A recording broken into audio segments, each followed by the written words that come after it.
ಏ ಏನು ಹೇಳ್ರಿ, ಕಾಶ್ಮೀರದಲ್ಲಿ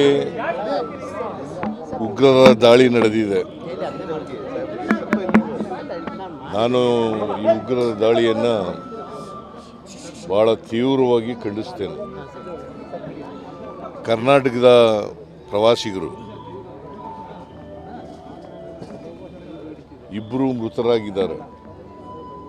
ಒಬ್ಬರು ಮಂಜುನಾಥ್ ಅಂತ, ಇನ್ನೊಬ್ಬರು ಭರತ್ ಭೂಷಣ್ ಅಂತ. ನಾನು ಈಗಾಗಲೇ ಅಧಿಕಾರಿಗಳ ತಂಡ ಕಳಿಸಿದ್ದೀನಿ.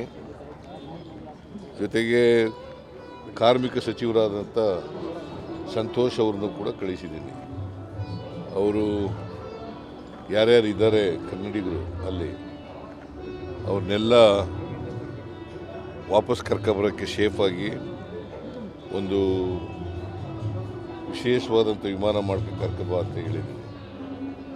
ಆಮೇಲೆ ಈ ಸತ್ತ ಡೆಡ್ ಬಾಡಿಗಳಿದ್ದಾವಲ್ಲ, ಇವರು ಯಾರು ಅವರನ್ನು ವಿಶೇಷ ಫ್ಲೈಟ್ ಮಾಡ್ಕೊಂಡು ಕರ್ಕೊಬರ್ಬೇಕು ಅಂತ ಕೂಡ ಹೇಳಿದ್ದೀನಿ. ಆದರೆ ಅವರೇ ಮಾಡಿಬಿಟ್ಟಿದ್ದಾರೆ, ಭಾರತ ಸರ್ಕಾರನೇ ಫ್ಲೈಟ್ ಮಾಡಿ ಅವನು ಎಲ್ಲೆಲ್ಲಿಗೆ ಹೋಗ್ಬೇಕು, ಯಾವ್ಯಾವ ರಾಜ್ಯದ್ದು ಅಂತ ಅಲ್ಲಿಗೆ ಕಳಿಸ್ತಕ್ಕಂಥ ಕೆಲಸ ಮಾಡ್ತಾಯಿದ್ದಾರೆ.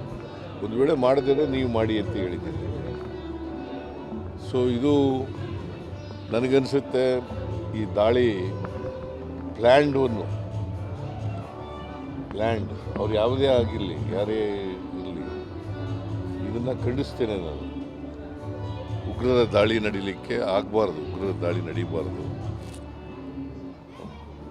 ಯಾವುದೇ ಜಾತಿ ಧರ್ಮದವರು ಕೂಡ ಇದ್ದರೂ ಕೂಡ ಇದು ಪ್ರಾಣ ಹತ್ಯೆ ಆಗ್ತಕ್ಕಂಥ ವಿಚಾರ.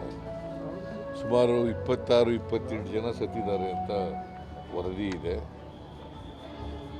ಇದು ಒಂದು ದೊಡ್ಡ ದಾಳಿ, ಇದು ಭೀಕರವಾದಂಥ ದಾಳಿ. ಈ ಭೀಕರವಾದಂಥ ಉಗ್ರರ ದಾಳಿಯನ್ನು ಕರ್ನಾಟಕ ಸರ್ಕಾರ ತೀವ್ರವಾಗಿ ಖಂಡಿಸ್ತದೆ. ಮತ್ತು ನನಗನ್ಸುತ್ತೆ there is A intelligence failure ಅಂತ ಅನಿಸುತ್ತೆ. ಇಂಟೆಲಿಜೆನ್ಸ್ ಫೈಲ್ಯೂರ್ ಕೇಂದ್ರ ಸರ್ಕಾರದ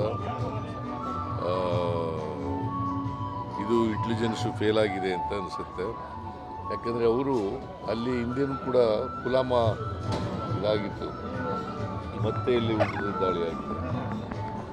ಕೇಂದ್ರ ಸರ್ಕಾರದ ವೈಫಲ್ಯ ಇದೆ ಅಂತೇಳಿ ನನಗನ್ಸುತ್ತೆ.